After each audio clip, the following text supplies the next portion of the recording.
마르세유의 장렬하는 태양 아래 세 여성이 발코니에 모여듭니다. 찜통 같은 더위는 억압된 감정들을 끌어오르게 하는 촉매이자 기존의 질서를 녹여버리는 용광로죠. 소설가가 되고 싶으나 세상이 두려워 발코니 밖으로 나가지 못하는 내성적인 니콜, 자신의 몸을 주체적으로 활용하며 캠걸로 살아가는 자유분방한 루비, 그리고 억압적인 남편의 그림자에서 벗어나 친구들을 찾아온 배우 엘리즈. 이들은 각자 다른 이유로 상처받았지만 함께 모였을 때만큼은 진정한 자신이 될 수 있죠.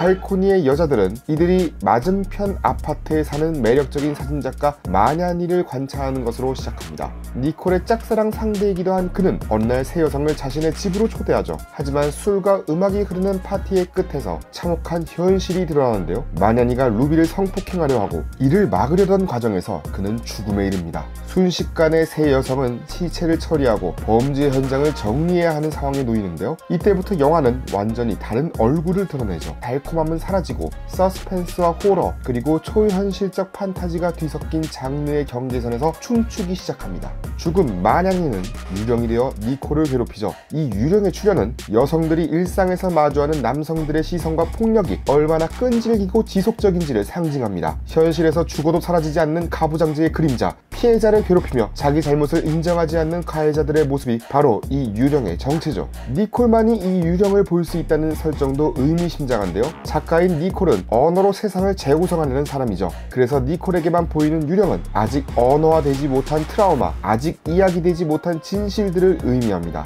니콜이 온라인 창작 수업에서 기존의 서사 구조에 의문을 제기하는 모습은 노에미 메를랑 감독 자신의 창작 철학과 겹치는데요. 감독은 인터뷰에서 남성적 시선, 대상화된 여성, 신비로운 여성 같은 코드를 가지고 놀고 싶었다라며 전통적인 내러티브 장치들을 비틀어 부르는 시도였다고 밝혔습니다. 발코니의 여자들에서 가장 도발적이면서도 아름다운 순간들은 여성들이 옷을 벗는 장면들이죠.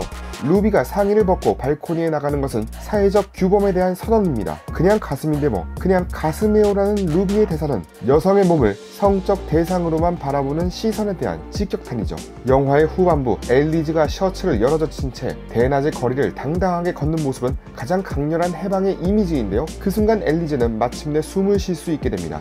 노에미 메를랑 감독은 마릴린 먼로라는 아이콘을 통해 이러한 메시지를 더욱 명확하게 전달하죠. 엘리즈가 처음 등장할 때의 마릴린 먼로 분장은 남성의 욕망으로 만들어진 완벽한 여성상을 상징하는데요. 하지만 친구들과 함께 있으면서 엘리즈는 점차 그 가면을 벗어던지죠. 타오르는 여인의 초상에서 보여준 절제된 연기와는 완전히 다른 에너지를 뿜어내며 노에미 메를랑은 감독으로서의 새로운 면모를 과감하게 드러내는데요. 감독은 셀린 시아마와의 공동 각본 작업을 통해 자신의 개인적 경험을 보편적 이야기로 승화시켰죠. 17세에 모델 활동을 시작하며 겪었던 사진작가의 폭력, 교제 폭력의 경험들이 이 영화의 출발점이었다고 밝힌 것입니다. 주목할 점은 감독이 무거운 주제를 다루면서도 코미디 장르를 포기하지 않았다는 것인데요.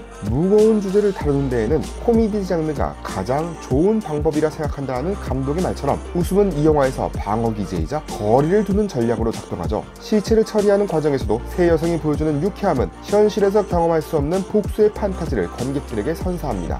한편 현실에서는 좀처럼 처벌받지 않는 가해자들은 영화 속에서는 마땅한 대가를 치르는데요. 이것이 바로 발코니의 여자들이 선사하는 가장 큰 쾌감이죠. 감독이 참고했다고 밝힌 봉준호의 살인의 추억, 나홍진의 추격자, 곡성 등 한국 스릴러의 영향은 영화 후반부의 긴장감 있는 전개에서 여실히 드러납니다. 하지만 발코니의 여자들의 진짜 힘은 복수에 있지 않고 연대에 있는데요. 서로 다른 배경과 성격을 가진 세 여성이 위기 속에서 더욱 견고해지는 우정, 그리고 그 우정을 통해 각자의 트라우마를 극복해 나가는 과정이야말로 이 영화의 진정한 메시지죠. 이는 여성의 경험이 특수한 것이 아닌 보편적인 것으로 만들려는 의지의 표현이었습니다.